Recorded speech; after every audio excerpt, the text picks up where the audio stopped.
Miss আসসালামু আলাইকুম। Miss আসসালামু আলাইকুম। ওয়ালাইকুম আসসালাম। কেমন আছো সবাই? মিস আসসালামু আলাইকুম। ওয়ালাইকুম আসসালাম। মিস আলহামদুলিল্লাহ ভালো আছি। মিস ভালো আছি। আপনি কেমন আছেন?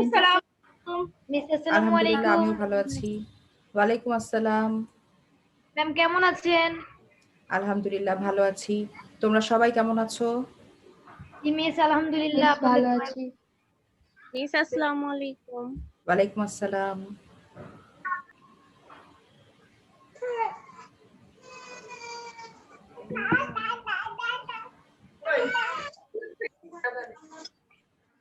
সবাই ক্লাসে জয়েন করে মিউট করে ফেলবে এবং যখন শুধু কোনো প্রশ্ন থাকবে তখন প্রশ্ন করবে আনমিউট করে। এছাড়া আমরা সবসময় মিউট থাকবো। আর চ্যাটিং বক্স ওপেন আছে, তোমরা যার যার নাম রোল লিখে ফেলো। ক্লাসে জয়েন করে অ্যাটেন্ডেন্স দিয়ে দাও সবাই। যারা এখন ক্লাসে আছো, আমি 26 পার্টিসিপেন্টস দেখতে পাচ্ছি, সবাই এখন অ্যাটেন্ডেন্স দিয়ে দিবে।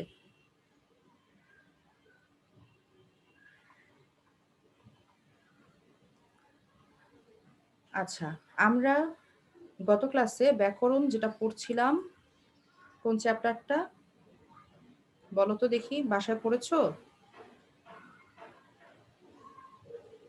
কি পড়েছিলাম মনে নেই কারো? ধ্বনি ও বর্ণ। ধ্বনি ও বর্ণ এই চ্যাপ্টারটা আমরা শেষ। আসসালামু আলাইকুম টিচার। ওয়ালাইকুম আসসালাম। আসসালামু আলাইকুম মিস। ওয়ালাইকুম আসসালাম।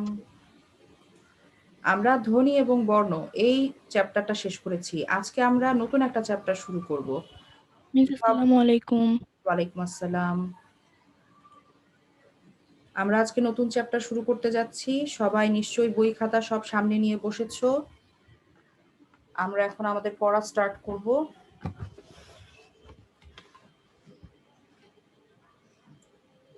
বোর্ডটা কি দেখা যাচ্ছে?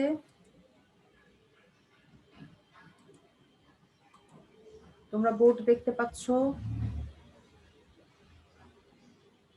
জি মিস। আচ্ছা, ভেরি গুড। এখন আজকে আমরা যে দুটো বিষয় নিয়ে আলোচনা করব সেটা হচ্ছে শব্দ ও পদ। আমরা সবাই জানি শব্দ কাকে বলে। শব্দের সংজ্ঞা কি কেউ বলতে পারবে? শব্দ কাকে বলে বলো তো, যেটুকু বোঝো সেটুকুই বলো। কেউ বলতে পারবে না? আচ্ছা, শব্দ হচ্ছে এক কিংবা একের বেশি ধ্বনি মিলে যদি একটি অর্থ প্রকাশ করে তবে তাকে বলে শব্দ। যেমন আমার হাতে এখন একটি কলম আছে, কলম শব্দটি লিখি। কলম। কলম শব্দটি কিভাবে গঠিত হয়েছে?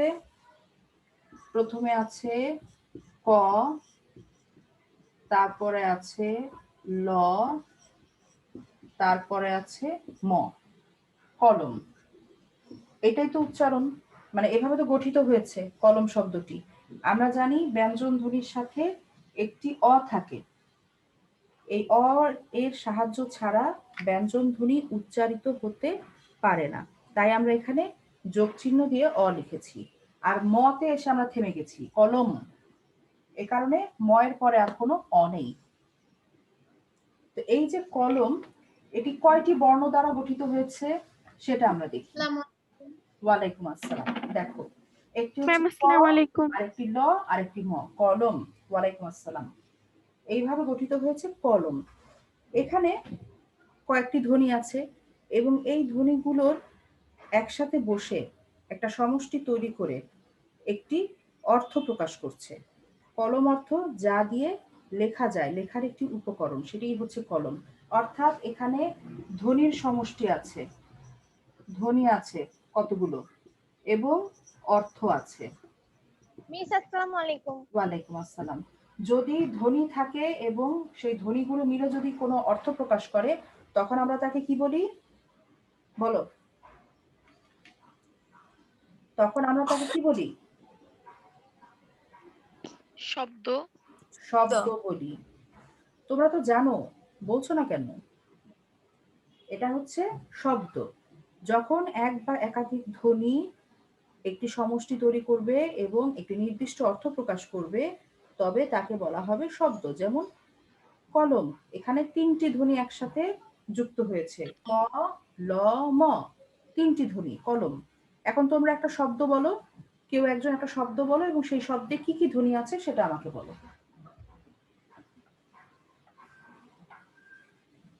যে কেউ বলো। কারো মাথায় কোনো শব্দ আসছে না? বিড়াল। বিড়াল। আচ্ছা, এখানে কি কি ধ্বনি আছে?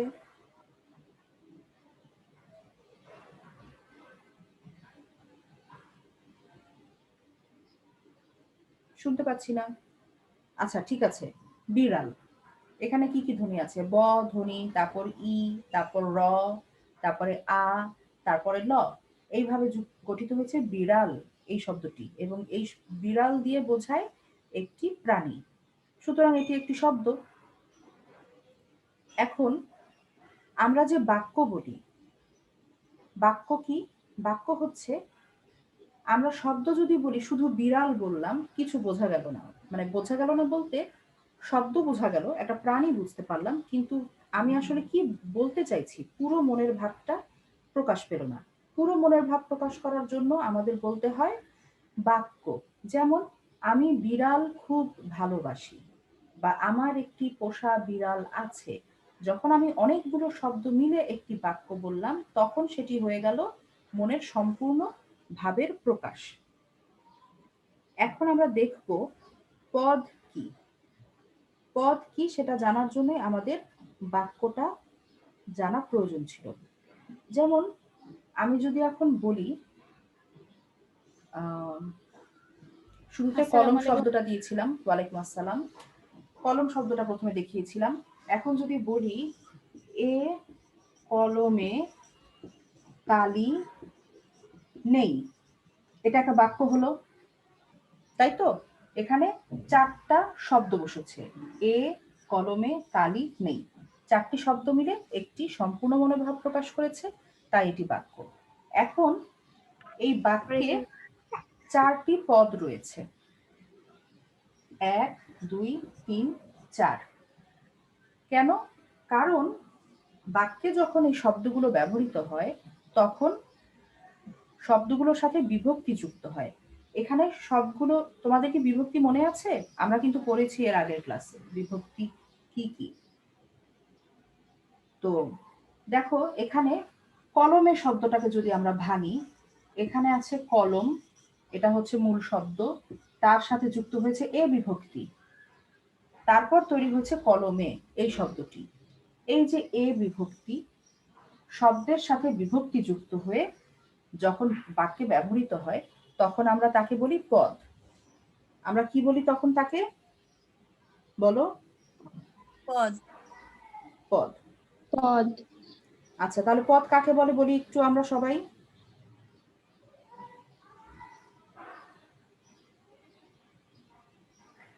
বাক্যে, আচ্ছা, পদ হচ্ছে শব্দের সাথে যখন বিভক্তি যুক্ত হয় তখন তাকে পদ বলে। সবাই বড় বড় করে খাতায় লিখে নাও। শব্দের সঙ্গে যখন শব্দের সঙ্গে যখন বিভক্তি যুক্ত হয়, তখন সেই বিভক্তিযুক্ত শব্দকে বলে পদ। সবাই বুঝে নাও, শব্দের সঙ্গে যখন বিভক্তি যুক্ত হয়, তখন সেই বিভক্তিযুক্ত শব্দকে বলা হয় পদ। ঠিক আছে? এখন তোমরা বলবে এখানে বিভক্তি কোথায়? এই যে কালি, তারপর নেই, এটা তো মূল শব্দ। এখানে প্রথমা বিভক্তি বা শূন্য বিভক্তি যুক্ত আছে। ঠিক আছে?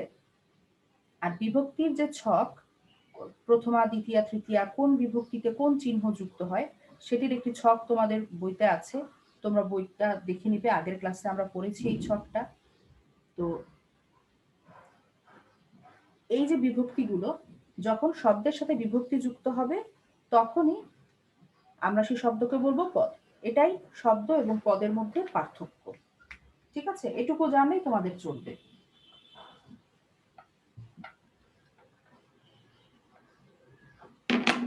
এবারে আমরা দেখব যে লিঙ্গান্তরের নিয়ম কি কি, এবং আমরা কিছু উদাহরণ দেখব। লিঙ্গ শব্দের অর্থ হচ্ছে চিহ্ন বা লক্ষণ। সবাই বইতে দাগ দিয়ে নাও, লিঙ্গ শব্দের অর্থ কি? চিহ্ন বা লক্ষণ। বাংলা ভাষায় আমরা যে শব্দগুলো ব্যবহার করি তার মধ্যে কিছু শব্দ আছে যে শব্দগুলো দিয়ে পুরুষবাচক বোঝায়, আবার কিছু শব্দ দিয়ে স্ত্রীবাচক বোঝায়, আবার কিছু শব্দ দিয়ে পুরুষ বা স্ত্রী উভয় বাচকই বোঝায়, আবার কোনো শব্দ আছে যেগুলো দিয়ে পুরুষ বা নারী কিছুই বোঝায় না নির্দিষ্ট করে। এইগুলো হচ্ছে আমাদের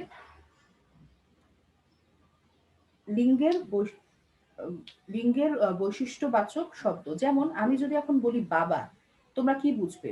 পুরুষবাচক নাকি নারীবাচক? পুরুষবাচক। পুরুষবাচক।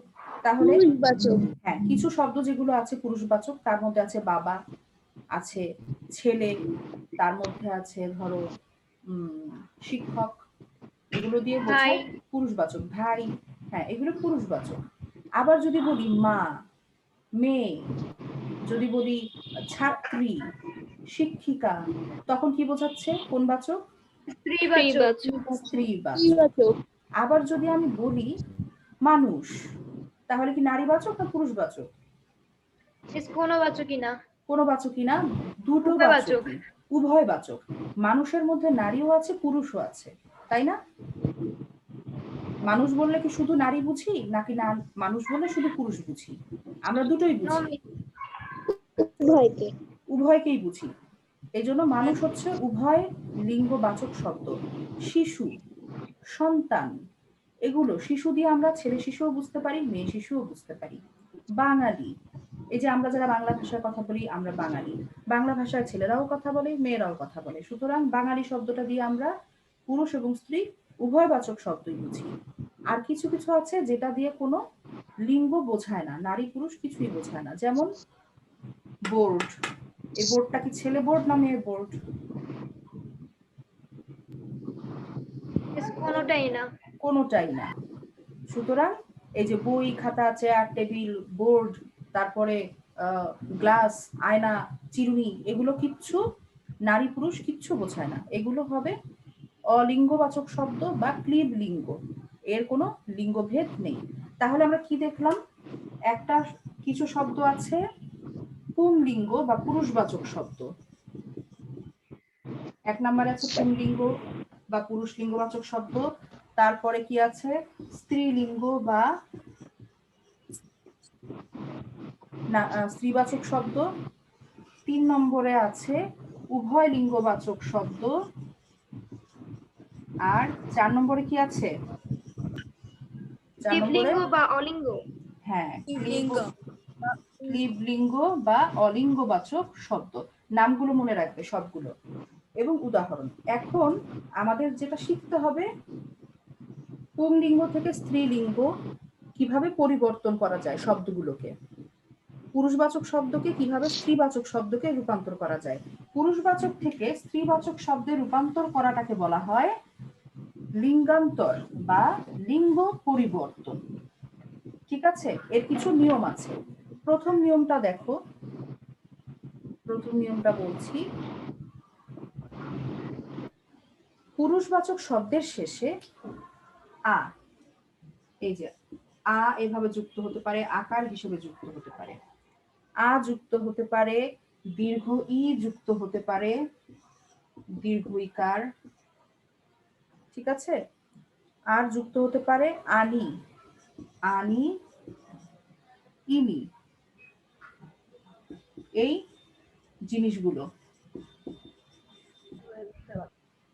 এই প্রত্যয়, 4টা প্রত্যয়, আ, ই, আনি, ইনি, পুরুষবাচক শব্দের শেষে এই 4টি প্রত্যয় খাতায় লিখতে হবে না, বইতে সব দেয়া আছে, শুধু বোর্ডের দিকে মনোযোগ দিয়ে দেখো। এই 4টা প্রত্যয় পুরুষবাচক শব্দের শেষে যুক্ত করে আমরা পুরুষবাচক শব্দকে স্ত্রীবাচক শব্দে রূপান্তর করতে পারি। যেমন একটা উদাহরণ দেই, ছাত্র। এই ছাত্রর সাথে আমরা কি যোগ করব? এই প্রত্যয়টা, দীর্ঘ ই। তাহলে কি হয়ে যাবে? ছাত্রী। এই, সব একসাথে লিখছি। কি হয়ে গেল তখন? ছাত্রী। হলো পুরুষবাচক থেকে স্ত্রীবাচক। ছাত্র হচ্ছে পুরুষবাচক, ছাত্রী হচ্ছে স্ত্রীবাচক। আকার দিয়ে কি হয়? যেমন প্রথম, প্রথমা। প্রথমের সাথে আ যুক্ত করলাম, হয়ে গেল প্রথমা। তারপরে আনি, আনি দিয়ে একটা উদাহরণ দেখো। চাকর, তার সাথে যুক্ত করলাম আনি, হয়ে গেল চাকরানি। ঠিক আছে? এইভাবে প্রত্যয় যুক্ত করে, পুরুষবাচক শব্দের শেষে প্রত্যয় যুক্ত করে আমরা শব্দগুলোকে কি করতে পারিনি বলতো? কি করতে পারি? স্ত্রীবাচক, স্ত্রীলিঙ্গ। হ্যাঁ, লিঙ্গান্তর করতে পারি। তারপর 2 নম্বরে দেখো, কখনো কখনো ভিন্ন শব্দ যুক্ত করে আমরা শব্দের লিঙ্গান্তর করতে পারি। যেমন পুরুষ মানুষ। পুরুষ মানুষ, এটাকে যদি চেঞ্জ করতে হয় তাহলে আমাদের বলতে হবে মেয়ে মানুষ। এখানে আমরা কোনো প্রত্যয় যুক্ত করেছি? না মিস। যুক্ত করিনি। আমরা কি করেছি? শব্দটাই পরিবর্তন করে দিয়েছি। মানুষটা ঠিক আছে, পুরুষটা কি হয়ে গেছে? মেয়ে হয়ে গেছে। পুরুষ মানুষ ছিল, মেয়ে মানুষ হয়ে গেল। তার মানে আমরা একটা শব্দ পরিবর্তন করে দিলাম। ভিন্ন শব্দ যুক্ত করে আমরা পুরুষ থেকে নারীতে শব্দটাকে রূপান্তর করলাম, পুরুষবাচক থেকে স্ত্রীবাচকে রূপান্তর করলাম। সেরকম আরো উদাহরণ আছে, যেমন স্বামী, স্ত্রী। এখানে আমরা কিচ্ছু যোগ করিনি, নতুন শব্দ ব্যবহার করেছি। এই হচ্ছে স্বামী, এটা হয়ে গেল স্ত্রী। পুরুষবাচক আর স্ত্রীবাচক, বুঝেছি? Yes miss. আচ্ছা, আরো উদাহরণ আছে, যেমন ভাই বোন। ভাই হচ্ছে পুরুষবাচক শব্দ, বোন কি বাচক? স্ত্রীবাচক। আমরা কোনো প্রত্যয় যুক্ত করিনি, আমরা কি করেছি? নতুন শব্দ ব্যবহার করেছি। ঠিক আছে? এই গেল নতুন শব্দ দিয়ে লিঙ্গান্তর করা। এরপরে 3 নম্বরে দেখব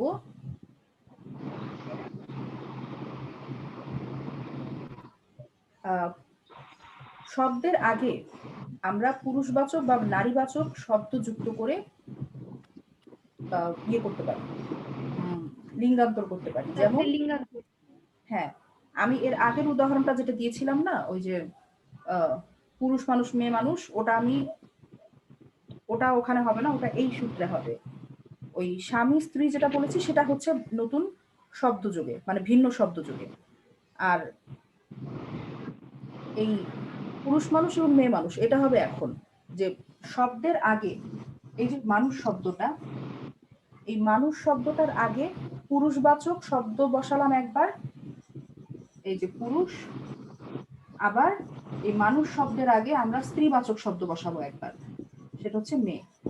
হয়ে গেল পুরুষ মানুষ এর থেকে মেয়ে মানুষ। এইভাবে লিঙ্গান্তর করা গেল।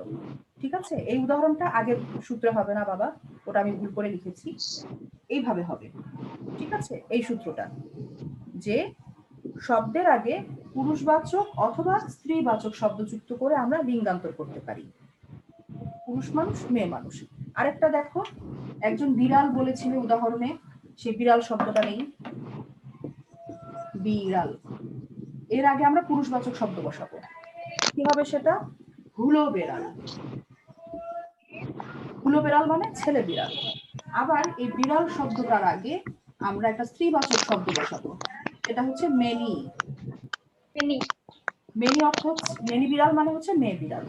দেখো, বিড়াল শব্দটা ঠিক আছে, এর আগে আমরা একটা পুরুষবাচক শব্দ বসালাম হুলো, আবার একটা স্ত্রীবাচক শব্দ বসালাম মেনি। হুলো বিড়াল হয়ে গেল ছেলে বিড়াল, মেনি বিড়াল হয়ে গেল মেয়ে বিড়াল। শব্দের আগে পুরুষবাচক এবং স্ত্রীবাচক শব্দ বসিয়ে আমরা লিঙ্গান্তর করতে পারলাম। বুঝতে পেরেছি? সবাই কি বুঝেছি এই পর্যন্ত? আর আরেকটা উদাহরণ দিব, দেখো ঘোড়া। ঘোড়া শব্দটির আগে আমরা মদ্দা শব্দটা বসালাম, হয়ে গেল মদ্দা ঘোড়া। মদ্দা মানে ছেলে। আবার এই ঘোড়া শব্দটির আগে যদি আমরা মাদি শব্দটা বসাই, হয়ে গেল মাদি ঘোড়া। তখন এটা বোঝাবে মেয়ে ঘোড়া। মদ্দা মানে পুরুষবাচক শব্দ, মাদি মানে মেয়ে স্ত্রীবাচক শব্দ। মদ্দা ঘোড়া মানে ছেলে ঘোড়া, মাদি ঘোড়া মানে কোন ঘোড়া? মেয়ে ঘোড়া। মেয়ে ঘোড়া। এখন বুঝেছি সবাই? মেয়ে ঘোড়া। জি মিস। ঠিক আছে, এবার আমরা পরের সূত্রটাতে যাচ্ছি, পরের নিয়মে, যে কতগুলো পুরুষবাচক শব্দের আগে মহিলা, নারী এই জাতীয় শব্দ প্রয়োগ করে আমরা শব্দের লিঙ্গান্তর ঘটাই।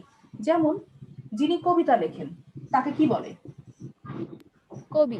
কবি। কবি। কবি একটা পুরুষবাচক শব্দ, ঠিক আছে। এখন এই কবি বললে আমরা পুরুষ বুঝি, কি বুঝি? সাধারণত পুরুষ। এখন যদি আমরা বলি একজন কবি যিনি নারী, সেক্ষেত্রে আমরা কিভাবে বুঝাবো? মহিলা কবি। মেয়ে কবি। না বাবা, মেয়ে কবি না, মহিলা কবি, ঠিক আছে। এটা হয়ে গেল স্ত্রীবাচক। যখন আমরা মহিলা শব্দটা যুক্ত করলাম, পুরুষবাচক শব্দ, এই যে কবি শব্দটা পুরুষবাচক, এর আগে আমরা কি বসালাম? স্ত্রীবাচক শব্দ বসালাম। তখন আমরা পুংলিঙ্গ থেকে, এটা হচ্ছে পুংলিঙ্গ, পুংলিঙ্গ থেকে আমরা স্ত্রীলিঙ্গে চলে আসলাম। বুঝেছি না? বুঝলে বলো। মিস বুঝেছি। জি মিস, বুঝেছি। আচ্ছা, ভেরি গুড। দেখো আরেকবার বলি, কবি হচ্ছে সাধারণত পুরুষদের বোঝায়, এটি একটি পুরুষবাচক শব্দ। কিন্তু যখন আমরা স্ত্রীবাচক করব, তখন এই কবি শব্দটির আগে একটা স্ত্রীবাচক শব্দ বসিয়ে দেব। কবির আগে যদি স্ত্রীবাচক শব্দ বসাই, মহিলা কবি, তখন আমরা স্ত্রীলিঙ্গ পেয়ে গেলাম। এইভাবে আমরা পুংলিঙ্গ থেকে স্ত্রীলিঙ্গে রূপান্তর করতে পারি। বুঝেছি? সেরকম আরেকটা দেখো, ডাক্তার, শুধু ডাক্তার, আর ডাক্তারের শব্দটির আগে যদি বসাই মহিলা, হয়ে গেল মহিলা ডাক্তার। মহিলা ডাক্তার, এই মহিলা শব্দটি বসিয়ে আমরা স্ত্রীলিঙ্গে পরিবর্তন করলাম। আবার আছে সৈন্য। সৈন্য মানে কি? যুদ্ধ করছে, সেনাবাহিনীতে আছে সৈন্য। সেই সৈন্য শব্দের আগে যদি নারী কথাটা বসাই, নারী সৈন্য, তখন আমরা পুংলিঙ্গ থেকে স্ত্রীলিঙ্গে পরিবর্তন করে ফেললাম। বুঝেছি? জি মিস। আচ্ছা, এবারে আমরা পরের নিয়মটাতে যাচ্ছি। এখানে লিখে রাখি, এটা হচ্ছে পুংলিঙ্গবাচক, আর এখানে হবে স্ত্রীলিঙ্গবাচক। আচ্ছা, এখন কোন কোন শব্দের শেষে পুরুষ বা স্ত্রীবাচক শব্দ যুক্ত করে আমরা লিঙ্গ পরিবর্তন করতে পারি। এর আগে আমরা দেখেছি শব্দের আগে, ডাক্তারের আগে মহিলা বসিয়েছি, মহিলা ডাক্তার। তারপরে কবির আগে মহিলা বসিয়েছি, হয়ে গেছে মহিলা কবি। এভাবে লিঙ্গ পরিবর্তন হয়েছে। শব্দের আগে বসিয়েছি, এখন আমরা শব্দের পরে বসাবো। যেমন বনপো। বনপো কথাটা তোমরা শুনেছো কখনো? জি মিস। আচ্ছা, বনপো মানে বোনের ভাগ্নে, ছেলে। বোনের ছেলে। Very good. বনপো মানে বোনের ছেলে। এখন আমরা শব্দের পরে বসাবো, কিন্তু শব্দের আগে না। শব্দের পরে আমরা বসাবো বোন ঝি। ঝি মানে কি? মেয়ে। বোনের মেয়ে। বোনের মেয়ে। তাহলে দেখো, বোন শব্দটা ঠিকই আছে, বোনের পরে আমরা বসিয়েছি পো ছিল, সেটাকে আমরা ঝি করে দিয়েছি। এইভাবে আমরা পুংলিঙ্গ থেকে স্ত্রীলিঙ্গে এসেছি। ঠিক আছে? বুঝেছি? জি মিস। আচ্ছা, আরেকটা উদাহরণ দেখাই শব্দের শেষে কিভাবে বসাই। সেটা হচ্ছে ঠাকুরপো, ঠাকুর ঝি। ঠাকুরজি। ঠাকুরপো মানে হচ্ছে দেবর, স্বামীর ছোট ভাই। আর ঠাকুরঝি মানে হচ্ছে ননদ, স্বামীর ছোট বোন। ঠিক আছে? তো দেখো, এই যে ঠাকুর শব্দটা ঠিকই আছে, ঠাকুরের পরে আমরা শব্দ বসিয়েছি। পুরুষবাচক শব্দ বসিয়েছি একবার পো, স্ত্রীবাচক শব্দ একবার বসিয়েছি ঝি, সেটা শব্দের শেষে। এইভাবে আমরা লিঙ্গ পরিবর্তন করতে পারলাম। আমরা কি একটু বুঝেছি সবাই? Yes ma'am. জি মিস। আচ্ছা, এখন আমরা দেখব কিছু ব্যতিক্রমী উদাহরণ। যেমন কিছু কিছু শব্দ। গয়লা বউ মানে কি? গয়লা কি? গয়লা বউ? জি মিস। আচ্ছা, যে গয়লার স্ত্রী তাকে গয়লা বউ বলে। এখন গয়লা কি? গয়লা কি? ও আচ্ছা, গয়লা কি? গয়লা হচ্ছে যিনি, সরি, গয়লা হচ্ছে যিনি গরুর দুধ ইয়ে করেন, গরু পালেন এবং গরুর দুধ বিক্রি করেন, সে হচ্ছে গয়লা বা গোয়ালা। বুঝেছো? আমি তো ভেবেছি তোমরা গোয়ালা চিনো। জিমিস আচ্ছা দেখো, এখন আমরা পরের নিয়মে যাই। কতগুলো শব্দ, সেই শব্দগুলো অবশ্যই পুরুষ বুঝাবে। এক, কেবলমাত্র পুরুষবাচক অর্থই প্রকাশ করে, সব সময় পুরুষবাচক, এর কোনো লিঙ্গান্তর হয় না। যেমন কৃতদার, কৃতদার, অকৃতদার, তারপরে আছে বিপত্নিক।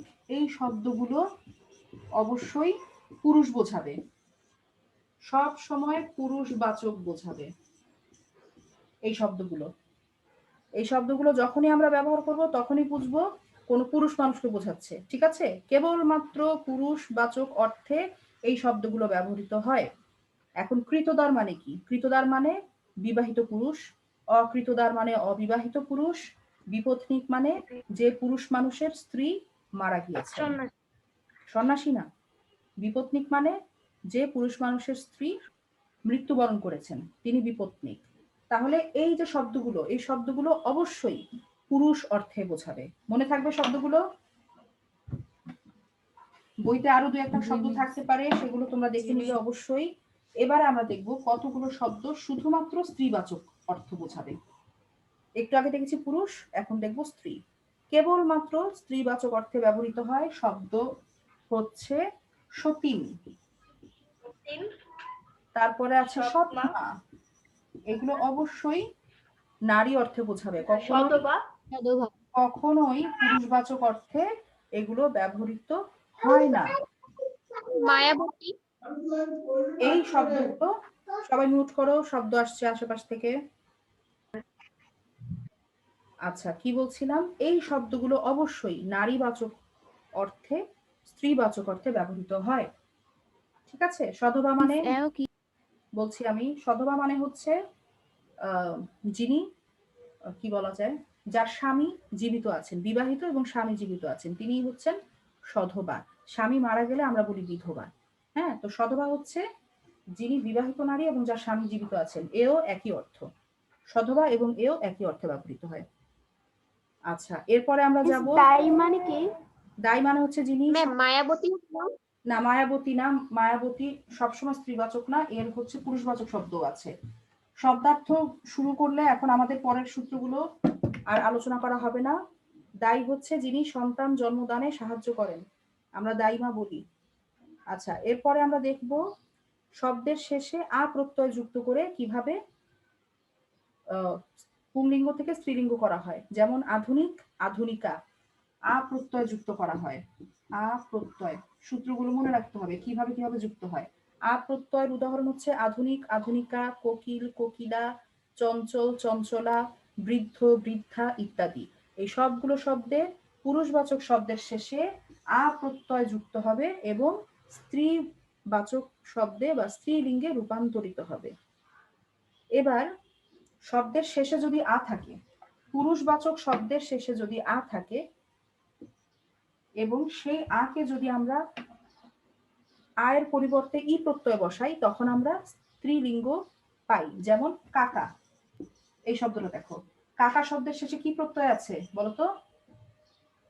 আ প্রত্যয়, আর প্রত্যয় না, সরি, কাকার জায়গায় যদি শব্দের শেষে যদি আ থাকে, সেই আয়ের জায়গায় আমরা কি বসাবো?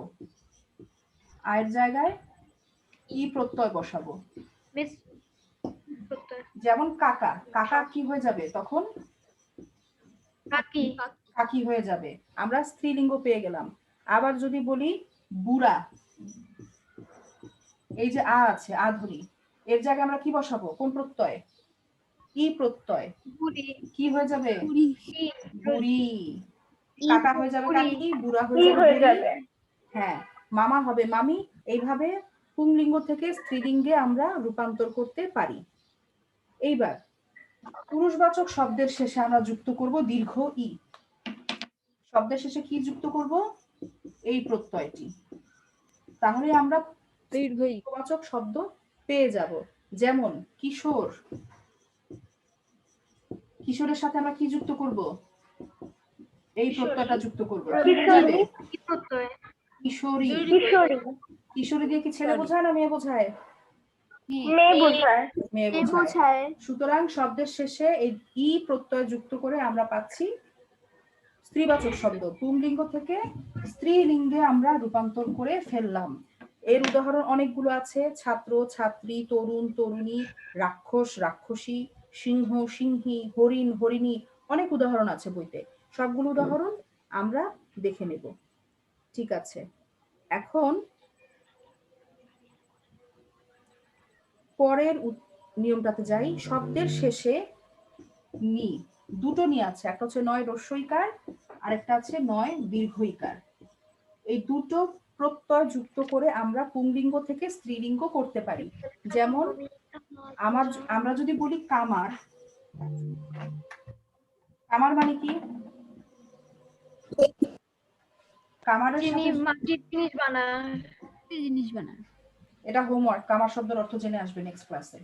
কামারের সাথে আমরা যদি এই যে আচ্ছা শব্দার্থ আগে আমরা নিয়মটা শিখি। কামারের সাথে যদি আমরা এই নয় দীর্ঘইকার এই নি প্রত্যয়টা যুক্ত করি কি হবে? কামার নি। সুতরাং পুংলিঙ্গ থেকে স্ত্রীলিঙ্গ হয়ে গেল। আবার যদি জেলে, জেলে শব্দটার সাথে এই নি প্রত্যয়টা যুক্ত করি এবার রস্যইকার দিয়ে, তখন কি হয়ে যাবে? জেলে নি, অর্থাৎ স্ত্রীলিঙ্গ হয়ে গেল। কামার, কামারনি, জেলে, জেলেনি, ধোপা, ধোপানি, এগুলো হচ্ছে এই নি প্রত্যয়। একটা নি হচ্ছে রস্যইকার দিয়ে আর একটা নিয়ের বানান দীর্ঘইকার দিয়ে। এভাবে আমরা পুংলিঙ্গ থেকে স্ত্রীলিঙ্গে রূপান্তর করতে পারি। এরপরে শব্দের শেষে আনি, আনি বানানো দুটো আছে, একটা হচ্ছে রস্যইকার দিয়ে আর একটা আছে দীর্ঘইকার দিয়ে। শব্দের শেষে আনি যুক্ত করে আমরা পুংলিঙ্গ থেকে স্ত্রীলিঙ্গ করতে পারি। যেমন চাকর, চাকরকে যদি আনি যুক্ত করি হয়ে যাবে কি? চাকরানি, এটা হবে রস্যইকার। হ্যাঁ, আবার যদি আমরা শূদ্র, শূদ্র লিখি, এর সাথে যদি এই দীর্ঘইকার যুক্ত আনিটি যুক্ত করি তাহলে কি হয়ে যাবে? হয়ে যাবে শূদ্রানী। তাহলে আমরা দেখলাম যে রস্যইকার যুক্ত আনি এবং দীর্ঘইকার যুক্ত আনি, দুটো আনি যুক্ত করে আমরা পুংলিঙ্গ থেকে স্ত্রীলিঙ্গে রূপান্তর করতে পারি। যেমন চাকর থেকে চাকরানী, শূদ্র থেকে শূদ্রানী। আর শব্দের শেষে ইনি প্রত্যয় যুক্ত করে আমরা পুংলিঙ্গ থেকে স্ত্রীলিঙ্গ করতে পারি। যেমন বাঘ, বাঘিনী, এই ইনি বানানটা কি? এরকম, ইনি বানানটা এরকম, নয় দীর্ঘইকার। যেমন বাঘ, বাঘ কি হয়ে যাবে? বাঘিনী। বাঘিনী, বাঘ হয়ে যাবে বাঘিনী। বিদেশি হবে বিদেশিনী। ঠিক আছে, কাঙাল হবে কাঙালিনী।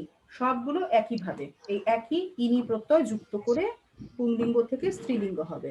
ঠিক আছে, আরেকটা দেখো, শব্দের শেষে যুক্ত হবে ইকা। কি যুক্ত হবে? ইকা প্রত্যয় যুক্ত হবে। যেমন শিক্ষক, শিক্ষকের সাথে ইকা যুক্ত করলাম, কি হয়ে গেল? শিক্ষকের সাথে ইকা প্রত্যয় যুক্ত করে হয়ে গেল শিক্ষিকা। সেরকমই বালক, বালিকা, গায়ক, গায়িকা, নায়ক, নায়িকা, পাঠক, পাঠিকা, সবই ইকা প্রত্যয় দিয়ে গঠিত হয়েছে। ঠিক আছে,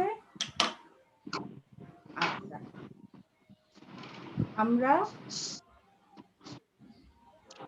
আমরা এই সূত্রগুলো পড়লাম। আর দুটো সূত্র কি বলে দিব? দুটো আছে মাত্র।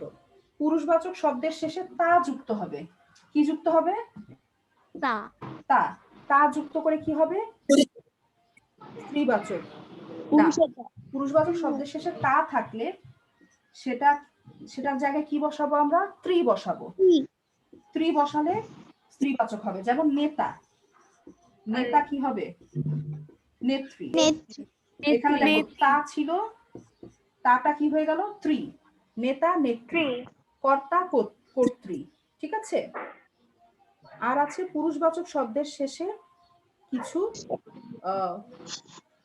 ইয়ে যুক্ত হয়, প্রত্যয়, অত, বান, মান, ইয়ান, এগুলো থাকলে সেই জায়গায় অতি, বতি, মতি, ইয়সী যুক্ত হয়। যেমন সৎ হয়ে যাবে সতী, সৎ। এখানে শেষে কি আছে? অত আছে, অতের জায়গায় কি হবে? অতি, অর্থাৎ হয়ে যাবে সতী।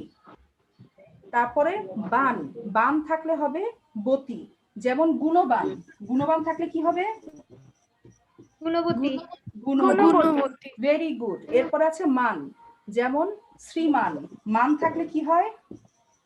মতি হয়। তাহলে এটা কি হয়ে যাবে? শ্রীমতী। আর আছে কি? ইয়ান, ইয়ান থাকলে ইয়সী হয়, যেমন মহিয়ান, মহিয়ান কি হবে? মহিয়সী। আচ্ছা, তাহলে আমরা এই যে লিঙ্গান্তর শেষ করে ফেললাম, আর কিন্তু কোনো নিয়ম নেই, আমরা সব নিয়ম শেষ করে ফেলেছি। তো আমরা সবাই বুঝেছি আজকের নিয়মগুলো সবাই? আচ্ছা, বাসায় পড়বে, কোনো প্রশ্ন থাকলে নেক্সট ক্লাসে করবে। আর আরেকটা কথা, সেটা হচ্ছে তোমরা সবাইকে অ্যাটেন্ডেন্স দিয়েছো? আচ্ছা, অ্যাটেন্ডেন্স আমি ক্লোজ করে নিচ্ছি, আমাদের হাতে একদম সময় নেই, যে কোনো সময় ক্লাস শেষ হয়ে যাবে। তো তোমাদের কাছ থেকে বিদায় নিচ্ছি আজকে, ইনশাআল্লাহ আগামী ক্লাসে দেখা হবে। সবাই বাসায় একটু প্র্যাকটিস করো, ঠিক আছে? সবাই ভালো থাকো, আল্লাহ হাফেজ। ওয়ালাইকুম আসসালাম। ওয়ালাইকুম আসসালাম।